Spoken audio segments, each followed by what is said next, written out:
Bismillahirrahmanirrahim. Assalamualaikum warahmatullahi wabarakatuh. Waalaikumsalam. Alhamdulillahirabbil alamin. Wa bihi nasta'inu ala umuri dunya waddin. Assalatu wassalamu ala asyrafil anbiya'i wal mursalin. Asyhadu an la ilaha illallah wahdahu la syarikalah wa asyhadu anna Muhammadan abduhu wa rasuluh alladzi la nabiyya ba'dah. Asyhadu an la ilaha illallah wahdahu la syarikalah wa asyhadu anna Muhammadan abduhu wa rasuluh al-mab'usu rahmatan lil alamin. Wa qur rabbi zidni ilma warzuqni fahma ya arhamar rahimin. Allahumma amin. Alhamdulillah, teman-teman, ibu-ibu, bapak sekalian, kakak-kakak juga, dengan tetap semangat kita lanjutkan pembelajaran kita, yaitu insyaallah agar kita semakin mengerti, semakin memahami pesan-pesan Allah Subhanahu wa taala melalui memahami bahasanya insyaallah.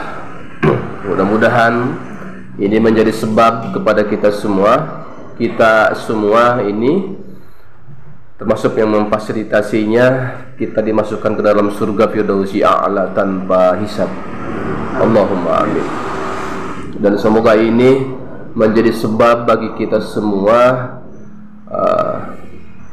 semakin taat kepada Allah Subhanahu wa taala dan semakin menambah amal kebaikan kita di hadapan Allah Subhanahu wa taala, terlebih di bulan Ramadan ini. Insyaallah Allah lipatkan beberapa kali lipat, bahkan insyaallah bisa sampai tak terhingga, karena amalan di bulan Ramadan hanya Allah yang melipat gandakannya, dan itu Allah rahasiakan berapa masing-masing kita akan lipat gandakan. Kalau sholat berjamaah di hari biasa disebut 27 atau 25, tapi kalau sholat berjamaah di bulan Ramadan, Allah sendiri yang akan melipat gandakan, karena berbeda itu nilainya di hadapan Allah Subhanahu wa taala.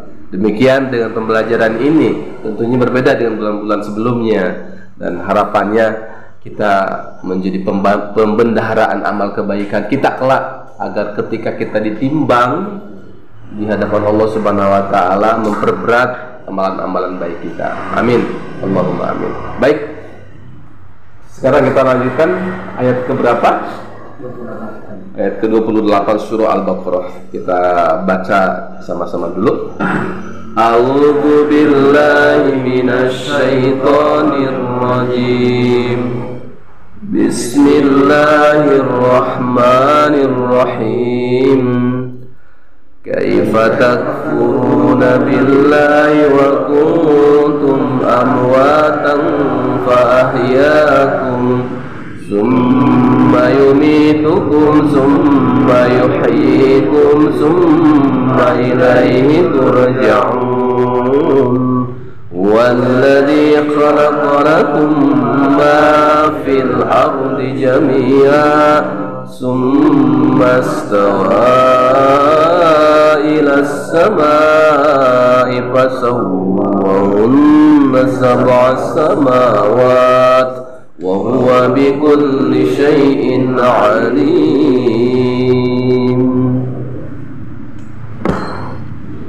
Ada yang mau menerjemahkan? Ada yang siap?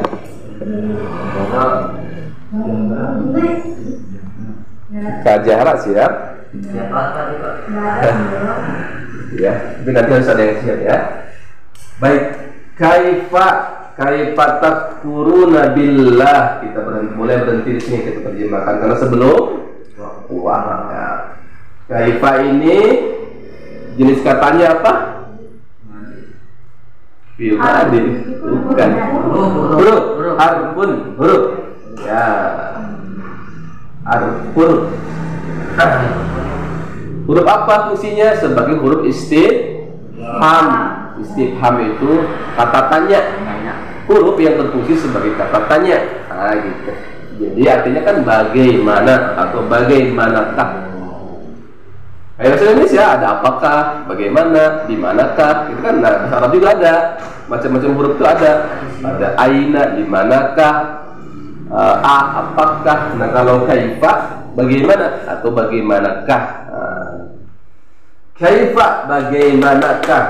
Ini berfungsi sebagai harfun istifham. Ada tambahan lagi harfu istifham di atajub, di takjubi. Jadi untuk menyatakan keheranan, kekagetan gitu kan. Bagaimanakah? Nah, gitu ya. Bagaimanakah? Kenapa kaget ya? Ini banyak orang yang ingkar kepada Allah. Ya kan? Takfurun. Jenis katanya apa? Kenapa fi'il mudhari? Karena ada di belakangnya ada apa? Berarti kalian. Alhamdulillah sudah pintar-pintar ya. Berarti ini sebagai subjek. Masya Allah. Akan katanya apa? Kafaro. Berarti takfurun. Tapi sudah tahu lah ya di kamus ya, ini sudah terlewat. Billahi, binya huruf. Kalau lafaz Allah isim. Kenapa? Karena diawali huruf jar. Ya. Ini harokatnya kaifa takfuruna billah. Bagaimanakah kalian akan kafir, sedang kafir, selalu kafir gitu ya. Karena fi'il mudhari billahi, kepada Allah. Jadi heran gitu ya. Ini tidak pertanyaan yang tidak perlu jawaban. Al-istifham al-inkari ya. Al-istifham al-inkari, pertanyaan dari Allah tapi tidak perlu jawaban karena Allah yang bertanya. Nah, gitu kepada kita. Waktu itu konteksnya di orang-orang di Mekah ya. Kalau sekarang kita semua kaifa takfuruna billah, bagaimana kalian ingkar kafir kepada Allah. Nah, gitu. Kita terjemahkan lagi kalimat berikutnya. Wa kuntum amwatan fa ahyakum. Boleh berhenti sebelum summa. Ya, kita terjemahkan kalimat ini. Wa kuntum amwatan fa ahyakum. Wa kuntum, jenis katanya apa nih? Huruf apa? Fungsinya huruf apa? Bukan. Kalau huruf sambung kan huruf atop. Kalau ini huruf wahaliyah. Berarti kalau wahaliyah apa terjemahnya? Sedangkan atau pada. Kenapa ya? Karena sedang menerangkan keadaan atau hal ini orang yang kafir. Begitu kan. Bedakan ya. Bagaimana cara membedakannya? Lihat susunan kalimatnya. Karena ini sedang menjelaskan bagaimana orang kafir bisa ingkar gitu. Maka cocoknya ini padahal atau sedangkan. Jadi wawu haliyah. Jadi tidak semua wa sambung wa atap ya. Nah ini wa haliyah. Kuntum fi'il madhi. Ya. Akar katanya apa? Karena itu bisa dia adalah, dia dahulu, dia menjadi ya.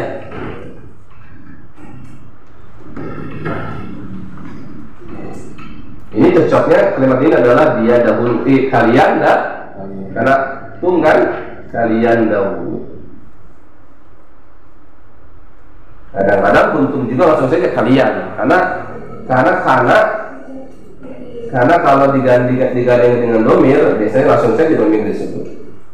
Tapi ini kita terjemahkan kalian dahulu ya, karena ada rangkaian berikutnya. Wa kuntum, padahal kalian boleh, padahal kalian dahulu boleh. Amwatan, katanya apa? Ini katanya apa? Kata benda karena ada tanwin. Katanya apa? Mata. Alifnya dibuang dulu, terus alif di tengah dibuang dulu, alif di ujung tinggal boleh di tengah jadi alif, tinggal mata mati.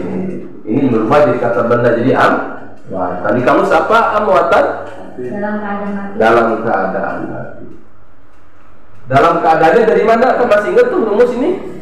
Kalau ada patah tain di akhir kata, ya berarti itu boleh diserikan dalam keadaan, boleh titik-titiknya, ya, boleh banyak, ya, boleh oleh titik-titik karena nya atau dalam titik-titik se-nya, ya, boleh. Amwatan ini dalam keadaan mati.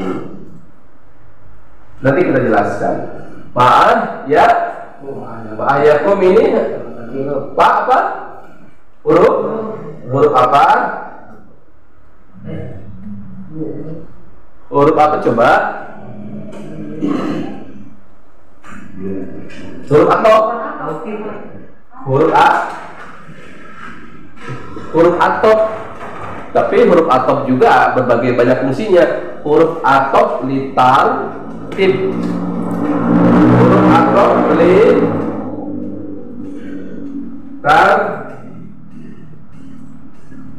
tertib.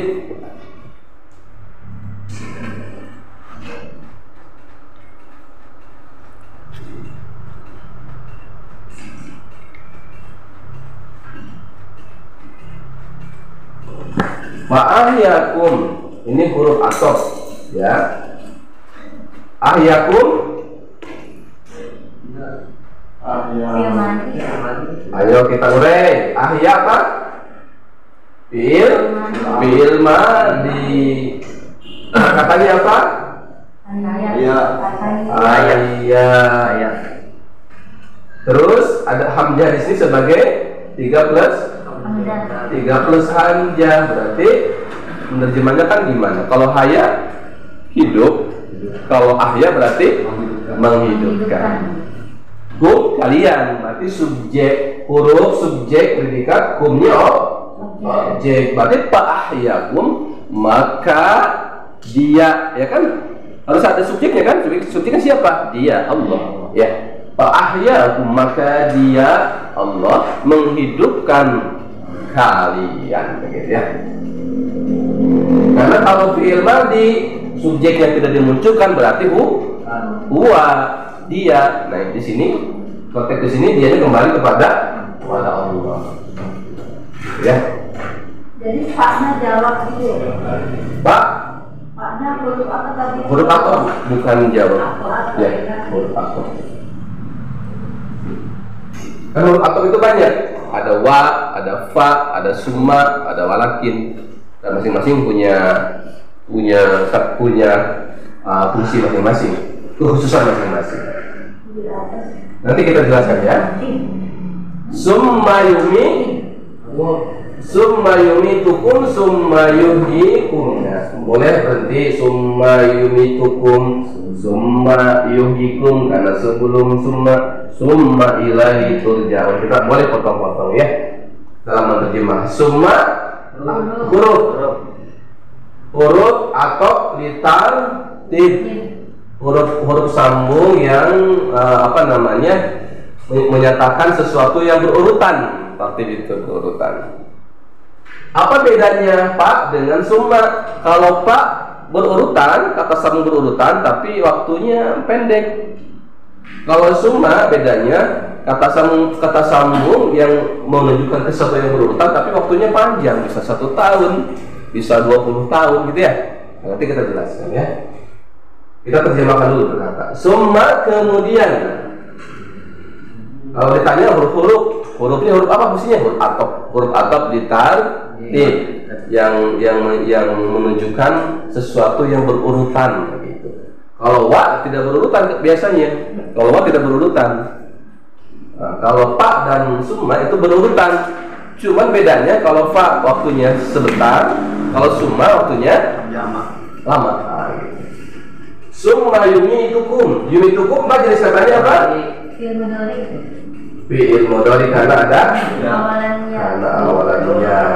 Berarti ianya apa? Iya. Dia kembali kepada Allah. Kata-katanya apa?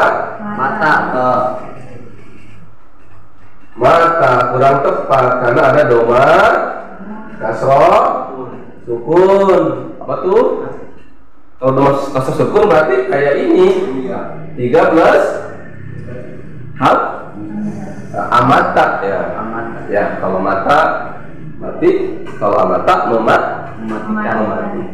Sum hukumnya objek. Ya. Dianya kan Allah. Summa yumitukum, kemudian dia Allah mematikan kalian. Summa sama huruf atop ditartib. Ya. Yuhikum jenis katanya apa? Fi'il mudhari sama yang sebelumnya karena ada awalan ya. Akar katanya apa? Ayat. Kurang tepat karena ingat tuh. Kalau jujur kalau ada fi'il mudhari ada domahnya itu harus curiga. Gitu. Lihat kata keduanya. Kalau sukun makin curiga lagi. Lihat kata huruf ketiganya domah berarti ini pola DSK 3 plus samja, ada DSK ada DKS sama aja berarti 3 plus samja berarti ahya sama fi'il madinya ini. Pak ini kan fi'il madi, kalau ini fi'il mudhari ya. Berarti yumitukum kumnya objek, ini subjek predikat, berarti yumitukum summa yuhikum, kemudian dia menghidupkan kalian. Lanjut, summa sama itu huruf atop yang sebelumnya ya. Kemudian ilaihi, ini ila plus hi. Ila itu harfun huruf kalau lebih berarti kata benda berarti ilahi kepada ilah kan kepada hi-nya, kepadanya ya. Di sini kembali kepada Allah Subhanahu wa taala. Turja'un apa jenis katanya? Fi'il mudhari. Kenapa? Berarti kalian. Katanya roja'an. Terus lihat harokatnya. Ini kan fi'il mudhari harus jeli. Ada ua berarti ini majhul atau pasif akan selalu berarti ilahi turja'un adalah kepadanya kalian akan dikembalikan, bukan mengembalikan, keliru. Karena ini ada luar biasa ya, metode Granada biasa dengan mudah, tidak harus pakai tasrif ya. Nah, gitu. Baik, kita jelaskan ya.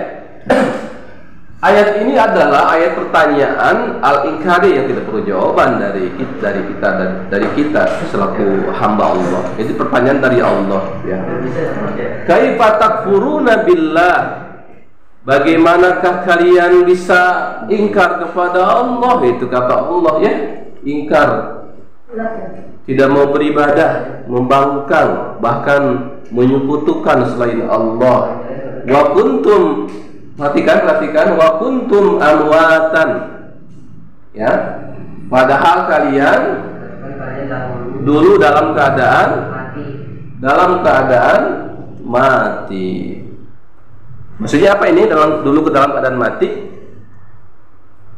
Manusia itu sama semuanya kecuali Nabi Adam alaihissalam ya. Dulu kita dalam keadaan mati. Di sini tapi dijelaskan dalam keadaan nutfah. Tahu nutfah? Tahu ya? Nutfah itu sperma dari orang tua kita, kan mati, benda mati ya kan.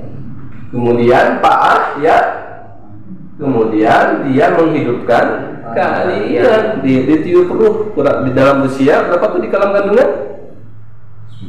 4 bulan kan ya? 4 bulan sampai lahir ke dunia ini ya. Berarti manusia itu mati hidup, mati waktu jadi sperma, ya kan, mohon maaf. Kemudian hidup dari mulai 4 bulan sampai lahir ke dunia. Makanya pakai pak berurutan, tapi sebentar kan, paling lama kan 9 bulan, gitu kan? Nah, ini kita sedang di sini nih, sedang di Pak. Ya tuh. Fase berikutnya kita mati lagi. Summa ini, tetapi memakai summa karena kadang-kadang lama juga. Ada yang 1 tahun, ada yang 20 tahun. Saya usia berapa tahun saya kira? Ada saya usia udah 43 tahun. Ya lama kan ya, nah, mungkin memakai summa gitu kan, walaupun ada yang bayi ya, tapi kan biasanya lama-lama ya, itu sumi. Jadi ini menunjukkan lama. Kalau pak sebentar, kalau summa waktunya lama, berurutan tapi lama. Nah, jadi terus berikutnya summa dihidupkan kembali.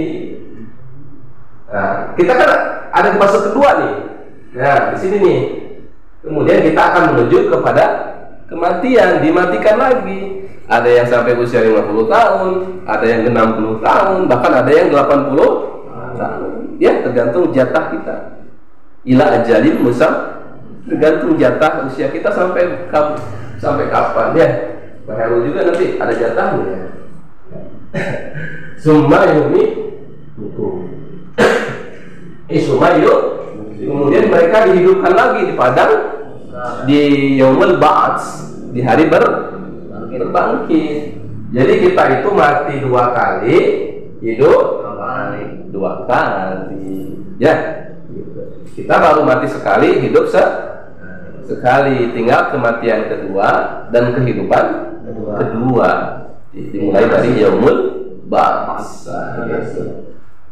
Kemudian summa ilaihi yang kemudian dikembalikan kepada Allah Subhanahu wa ta'ala. Kemudian kepadanya kalian dikembalikan, maksudnya dihisab. Ya, dibalas, akan dihisab, akan ditimbang di yaumil hisab, di yaumil jaza, amalan-amalan kita ya. Setelah kita dihidupkan yang kedua kali di Mulbas, di padang mahsyar, kemudian kita akan dikembalikan kepada Allah. Ini apakah kita layak ke surga atau cukup di neraka? Naudzubillah min, itu fase hidup kita. Kalau hidup yang kedua kali kita pernah lama-lama